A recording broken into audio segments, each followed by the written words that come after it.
Assalamualaikum warahmatullahi wabarakatuh. Tuan-tuan, saudara-saudara, ibu-ibu dan bapak-bapak yang sudi mendengarkan keterangan agama yang saya berikan di dalam kaset ini. Moga-moga Tuhan melimpahkan, mengurniakan rahmat dan nikmat-Nya kepada kita semuanya. Saya akan membicarakan suatu ayat yang bertemu di dalam surat Al-Baqarah. Bunyinya, Allahu waliyul ladzina amanu yukhrijuhum minadh dhulumati ilan nur wal ladzina kafaru awliya'uhumut taghut yukhrijunahum minan nuri ila dhulumat. Artinya, Allah adalah menjadi pemimpin bagi orang-orang yang beriman, orang yang mempunyai kepercayaan yang teguh. Dan Allah, apabila orang itu telah betul-betul menganggap Allah menjadi pemimpinnya, Allah pun menjamin mengeluarkannya daripada gelap gulita kepada terang benderang.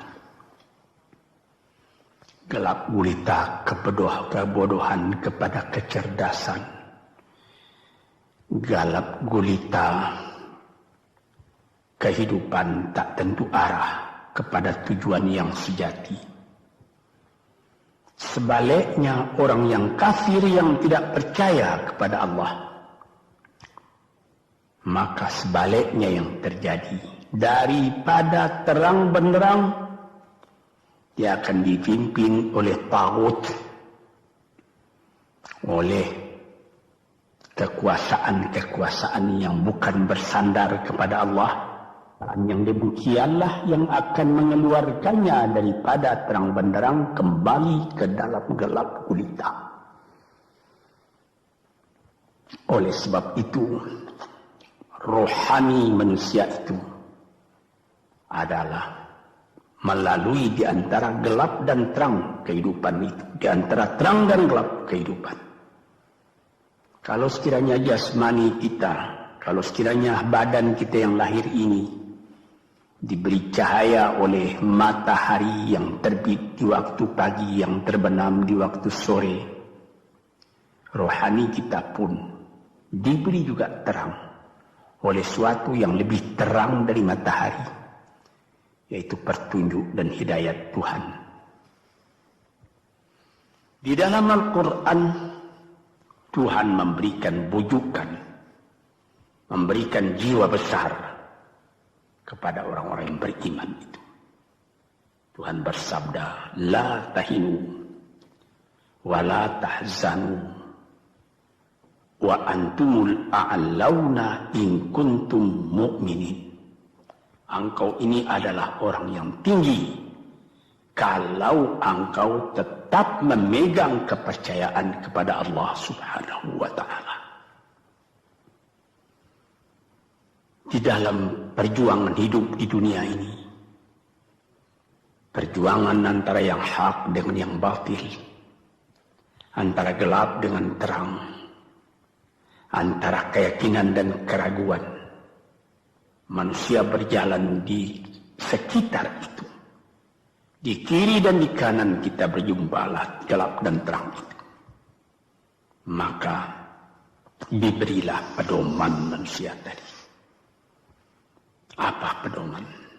Walaupun bagaimana hebatnya, geloranya, tofannya, halimbubunya, ombaknya dan gelombangnya kehidupan itu, manusia mesti teguh berpegang kepada iman.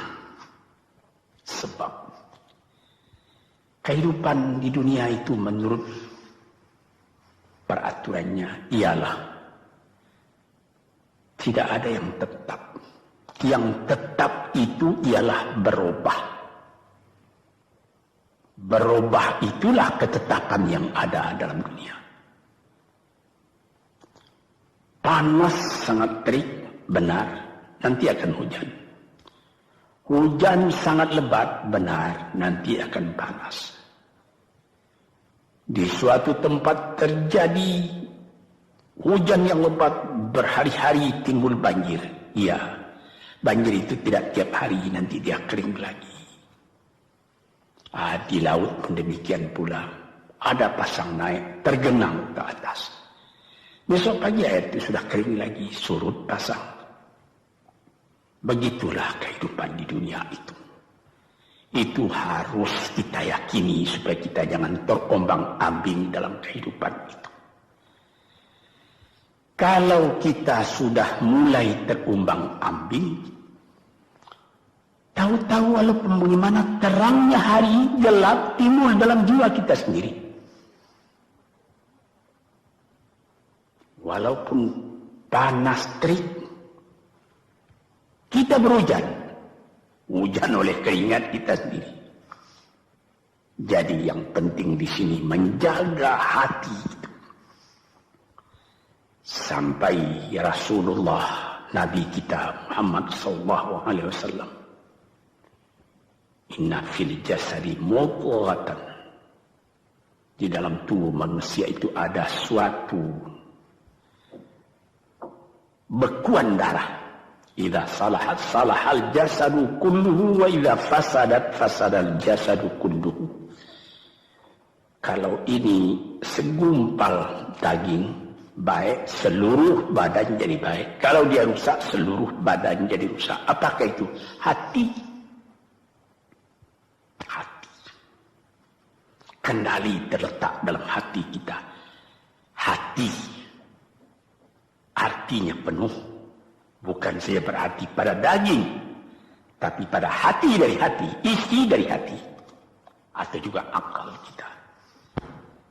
Sebab itu, maka kalau satu waktu saya pernah mengajarkan doa yang mengandung 8 sifat-sifat lemah menghilangkan kemerdekaan manusia, hari ini saya pun akan mengajarkan doa yang diajarkan juga oleh Nabi. Bagaimana menjaga hati tadi. Di situ dalam doa itu ada tersebut 4 perkara. Apa tersebut? Allahumma inni a'udzubika min qalbin la yakhsha'u wa min ilmin la yanfa'u wa min nafsin la tashba'u wa min du'a illa yusma'u. Jadi 4 perkara. Yang pertama, Allahumma inni a'udzubika min qalbin la yakhsha. Aku sangat berlindung kepada Engkau ya Allah, janganlah sampai terjadi hati saya itu tidak khusyuk lagi. Ini bahaya ini. Mulai bahaya mengancam kepada manusia. Kalau hatinya tidak khusyuk lagi, hati khusyuk yaitu hati itu tentu jelas tujuannya kepada Allah. Allah menjadi pegangannya. Allah menjadi bentengnya. Allah menjadi ingatannya. Allah menjadi tujuannya. Dan kepada Allah dia kalau sembahyang menghadapkan diri, menghadapkan hati, maka permohonan kita yang pertama kepada Tuhan, ya Tuhanku, janganlah sampai hati saya ini tidak khusyuk lagi. Sebagai orang Islam, kita sembahyang 5 waktu. Di dalam Al-Quran dikatakan sembahyang itu ialah khusyuk, terpadu ingatan kepada Tuhan. Tapi kalau kita sudah, hati itu sudah mulai ditumbuhi penyakit, walaupun sembahyang, mulai sejak Allahu Akbar, pikiran sudah menjalar kepada yang lain. Piutang belum menerima, utang belum terbayar, makanan belum masak, macam-macam lah yang teringat. Padahal kita dalam sembahyang. Ini apa arti sembahyang tadi lagi? Ini sudah mulai berbahaya ini. Banyak orang yang tidak meninggalkan sembahyang, tapi tidak ada bekas dari sembahyang itu kepada kehidupannya. Di dalam sembahyang kita baca inna salati wa nusuki wa mahyaya wa mamati lillahi rabbil alamin. Sesungguhnya sembahyangku dan ibadatku dan hidupku dan matiku sama sekali terserah kepada Allah. Ini dirasakan dalam hati, bukan cuma disebut di dalam mulut. Sebagaimana dikatakan, bukan jadi lip service sebagai seput tangan penggosok-gosok mulut, bukan begitu. Yang dari hati. Kalau sudah dari hati yang khusyuk, ini berbekas kepada kehidupan. Aku tak takut menghadapi segala keadaan dalam hidup, sebab hatiku bertali dengan Tuhan. Dari Tuhan aku datang, kepada Tuhan aku akan kembali. Ini namanya hati yang khusyuk. Tapi kalau sekiranya bacaan tetap fasih, tapi tidak ada lagi dari hati, melainkan rutin saja. Sembahyang 5 waktu sehari semalam, tapi tidak merubah kepada perangai, tandanya sembahyang tadi tidak khusyuk. Ini yang pertama kita minta kepada Tuhan. Janganlah sampai kita mempunyai hati yang tidak khusyuk, hati yang tidak teringat kepada Allah. Kalau hati tidak ingat lagi kepada Allah, maka segala pekerjaan yang terlarang sudah ringan saja kita mengerjakan. Menipu, berdusta, membujuk orang lain mengerjakan perbuatan yang salah, mencela, memaki, itu karena tidak ingat kepada Allah, cuma ingat kepada diri sendiri saja. Ini yang pertama. Yang kedua dikatakan, wa min ilmin la yanfa'. Dan aku berlindung kepada Engkau ya Allah daripada ilmu yang tidak memberi manfaat. Padahal disebutkan oleh ahli-ahli, ilmu yang memberi manfaat itu membawa manusia kepada iman. Al-ilmu yad'u ilal iman. Ilmu itu membawa manusia kepada iman. Sekarang sudah ilmu banyak, tapi tidak membawa kepada iman, melainkan membawa kepada celaka. Sudah maju kepandaian orang, ilmu, pengetahuan orang, teknologi orang, sains orang, knowledge orang, dan segala macamnya. Tapi tidak ada manfaatnya kepada manusia. Cuma bahaya karena ilmu tadi yang datang kepada manusia. Sebagaimana ilmu manusia di abad ke-20 yang sangat penting, yaitu tentang tenaga atom. Maka timbullah bom atom, bom hidrogen, nuklir. Sehingga manusia diancam sekarang ini oleh bahaya atom itu di mana-mana. Apabila kita lihat di televisi bagaimana mengadakan demonstrasi di Australia, di Jerman Barat, di tempat-tempat yang lain, melihat bagaimana bahaya atom itu kalau terjadi perang dunia yang ketiga. Ya Rabbi ya Karim, bom atom yang jatuh di Hiroshima itu belum ada artinya dibandingkan dengan bom yang sekarang, yang sedang disimpan oleh kerajaan-kerajaan, oleh negara-negara besar untuk menghancurkan. Ini ilmu ini. Tetapi ilmu yang membawa bahaya, bukan saja tidak memberi manfaat, bahkan memberi bahaya. Di sini terasa oleh kita bahwa ilmu yang ada itu pun mesti dikembalikan atau dikendalikan oleh iman. Kalau tidak, maka nyawa manusia ini akan dipandang sebagai sampah saja. Dijatuhkan satu bom hidrogen ke dalam kota Jakarta ini, na'udzubillahi min dzalik.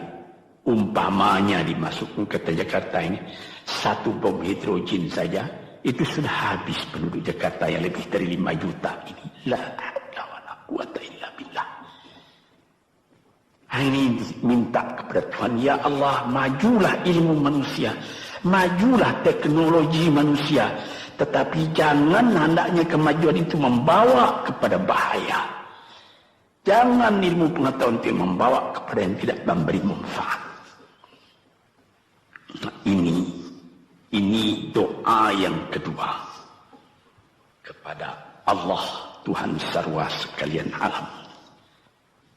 Yang ketiga disebut lagi, wa min nafsin la tashba'u, dan aku berlindung kepada Allah daripada nafsu, daripada diri, daripada ego, daripada tiap-tiap masing-masing diri ini yang tidak merasa kenyang. Ini juga bahaya besar. Inilah yang menimbulkan penjajahan di dunia. Inilah yang menimbulkan, disebut dalam bahasa Arab, al-ghazwul fikri, penjajahan. Sesudah Perang Dunia Kedua sudah banyak negeri-negeri yang merdeka, tetapi sekarang timbul lagi penjajahan baru. Apa? Penjajahan fikiran. Sehingga bangsa yang merdeka tadi tidak merdeka lagi fikirannya. Dia merdeka di dalam meniru kepada bangsa yang lebih kuat. Itu namanya terjajah juga. Jadi tuan-tuan yang terhormat, apa pangkalnya ini? Daripada nafsu serakah manusia. Nafsu serakah manusia sebagaimana tersebut di dalam hadis. Lau kana libni adama wadiyani min dhahabin labtagha salisan. Wa ma yamla'u jawfubni adama illa turab. Kalau manusia itu mendapat suatu lembah yang penuh dengan kekayaan emas, suatu lembah, dia ingin supaya mendapat satu lembah lagi yang penuh juga dengan emas.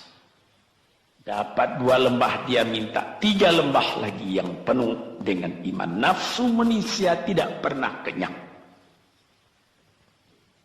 Padahal akhirnya kalau dia sudah menutup mata, tidak ada yang akan memenuhi perutnya melainkan tanah. Saya teringat akan cerita yang disampaikan oleh Graf Leo Tolstoy, pujangga Rusia yang terkenal, bahwa orang yang tidak mempunyai nafsu yang kenyang itu, pada suatu hari katanya, ada satu orang kaya mempunyai tanah yang luas. Dia mengatakan kepada orang, boleh tuan-tuan mengambil tanah kepunyaan saya ini, berapa tuan suka, berapa tuan mau. Syaratnya cuma begini, sepanjang yang tuan berjalan dari timur ke barat, lantas sebelum matahari terbenam, tuan sampai kembali ke tempat tuan melangkah pertama tadi. Berapa saja tuan suka, boleh ambil tanah ini. Maka datanglah si tamak tadi. Tuan yang punya asli tanah tadi mengatakan, bawalah bakal, jangan lapar di jalan nanti. Baik, dibawanya nasi sebungkus, dia berjalan, jalan. Dari pukul 7 pagi. Kalau diambil kekuatan, hendaknya pukul 10 dia sudah makan.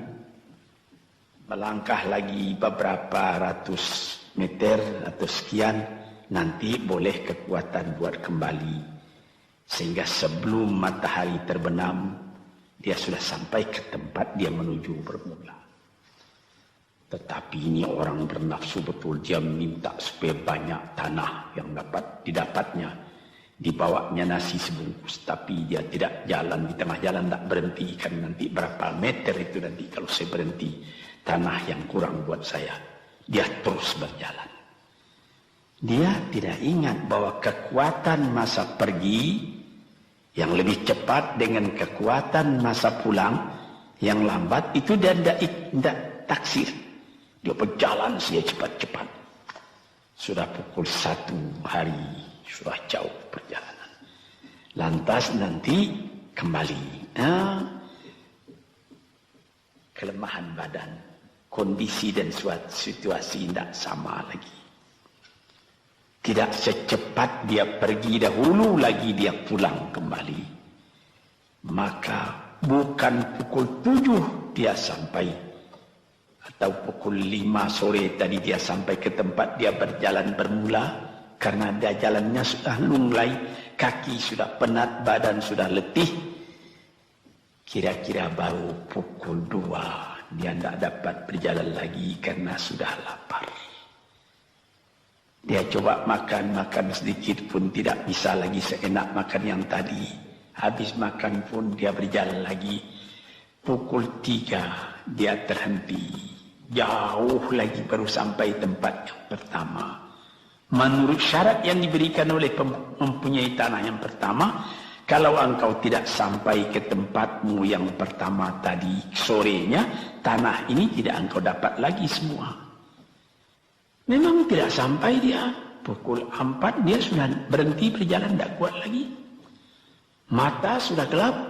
Akhirnya karena terlalu capek, terlalu penat, mati dia di tengah jalan. Berapa dia dapat tanah tadi lagi? Cuma sepanjang badannya untuk kuburannya, yang lain tinggal semua. Ini satu misal yang dibawakan oleh Graf Leo Tolstoy yang sesuai dengan hadis Nabi tadi, nafsul la tashba, diri manusia yang tidak pernah merasa kenyang.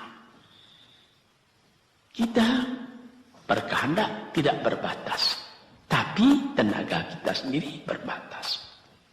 Ini kerap kali tidak difikirkan oleh manusia. Dia punya angan-angan, dia punya macam teori yang dikeluarkan. Dia lupa bahwa nanti tenaganya itu akan terbatas karena sakit, karena lapar, karena tua. Sebagaimana pepatah dari nenek moyang kita, tanda-tanda dikirimkan lebih dulu bahwa kita tidak akan lama lagi di sini. Apa? Rambut, gigi, mata sudah mulai kabur. Uban sudah mulai bertabur. Gigi sudah mulai gugur. Kulit sudah mulai kendur. Kalau mata sudah kabur, uban sudah bertabur, gigi sudah gugur, kulit sudah kendur, sudah 4 perkara. Yang kelima ialah pintu kubur. Nah, ini kerap kali manusia lupa yang demikian. Sebab itu dikatakan, ya Tuhanku, janganlah sampai aku ditumbuhi oleh penyakit nafsu yang tidak mau kenyang-kenyang itu. Nah ini, kemudian itu timbul lagi doa yang keempat. Disebutkan di situ, wa min du'a illa yusma'. Ini lebih berbahaya lagi. Ini sudah puncak dari bahaya. Apa artinya? Dan aku berlindung kepada Engkau ya Allah daripada doa yang tidak didengar lagi. La ilaha illallah. Mendoa ya Allah, kasih aku ini, kasih aku kesempatan, tapi tidak didengar lagi. Tuan-tuan, para pendengar kaset yang tercinta, ada tersebut dalam hadis Nabi, wa malbasuhu haram, wa mashrabuhu haram, wa ghudhiya bil haram. Ya Rab, fa'anna yustajab lah. Ash'asa, aghbara. Badan sudah penuh dengan kotoran, penuh debu. Yang mudu ilaihi ila sama, menadahkan tangan keduanya ke langit. Ya Rabbu, ya Rabbu, ya Tuhanku, tolong aku, ya Allah, bela aku. Padahal yang dimakan haram, yang diminum haram, dibesarkan dengan yang haram. Fana yustajabulah. Dengan jalan apa Allah Ta'ala akan mengabulkan doa itu? Badan kotor menghadap kepada yang bersih, meminta diberi kebersihan. Bagaimana caranya? Tuan-tuan yang terhormat, pernah dalam Quran Tuhan mengatakan, la yanzuru ilaihi wa la yukallimuhum Allah wa la yanzuru ilaihi. Allah tak mau mengajak dia bercakap dan Allah tidak memandang kepada dia. Saya sendiri dengan segala kerendahan hati mengatakan bagaimana beratnya kita bertemu dengan seorang orang besar. Lalu dia mengulurkan tangan kepada kita. Tapi mata kita tidak dilihatnya. Sengsara rasanya. Bagaimana dengan Tuhan kalau Tuhan tak mau melihat kita? Nah, sebab itu para pembaca, pendengar kaset yang tercinta, berdoalah kepada Tuhan supaya hati kita selalu terbuka. Jangan sampai kita mempunyai hati yang tidak khusyuk, ilmu yang tidak memberi manfaat, jiwa yang tidak pernah kenyang, dan doa yang tidak didengar. Ya Allah, dengarkan doa kami dan tunjukkan kepada kami jalan yang benar dan beri kami terang dalam kehidupan ini. Yang keempat ialah wa min du'a illa yusma. Dan aku berlindung kepada Engkau ya Allah, jangan sampai doaku tidak terdengar, tidak didengar oleh Tuhan. Sebagaimana kita tahu, doa itu adalah mukhul ibadah, tulang sumsum daripada ibadat kita sendiri kepada Tuhan. Segala perbuatan kita patrikan dengan doa, dengan harapan mudah-mudahan diizinkan oleh Allah. Disampaikan maksud kita, macam-macam yang kita minta kepada Tuhan. Tapi kalau doa itu sudah tak diperdulikan lagi oleh Tuhan, apa celaka kita, apa daya kita, apa upaya kita? Di sini kita melihat apa sebab maka doa tidak didengar oleh Tuhan, tidak diperkenankan oleh Tuhan. Tentu saja bukan dari salah Tuhan, melainkan dari salah kita sendiri. Di dalam Al-Quran dikatakan, Iyyaka na'budu wa iyyaka nasta'in. Al-Fatihah tersebut, kepada Engkaulah kami menyembah, ya Allah, dan kepada Engkau kami minta tolong. Tapi dengan tidak sadar, kerap kali kita berbuat terbalik. Iyyaka nasta'in wa iyyaka na'budu, kepada Engkau kami minta tolong, lalu kepada Engkau kami menyembah. Minta tolong dulu baru menyembah. Minta tolong banyak-banyak tapi terima kasih tidak ada. Tentu saja tidak didengar oleh Tuhan. Di dalam satu hadis tersebut, Asy'atha al-Ghabbara yamuddu yadayhi ila as-sama'i ya Rabbu ya Rabbu, wa mat'amuhu haram wa mashrabuhu haram wa malbasuhu haram wa ghudhiya bil haram fa anna yustajabu lah. Badan sudah kotor, sudah berkerunyut, kesusahan, kegelisahan kehidupan terbayang kepada tubuh sendiri. Lalu menadahkan tangan ke langit meminta kepada Allah, ya Tuhanku, ya Tuhanku. Bagaimana Tuhan bisa mengabulkan?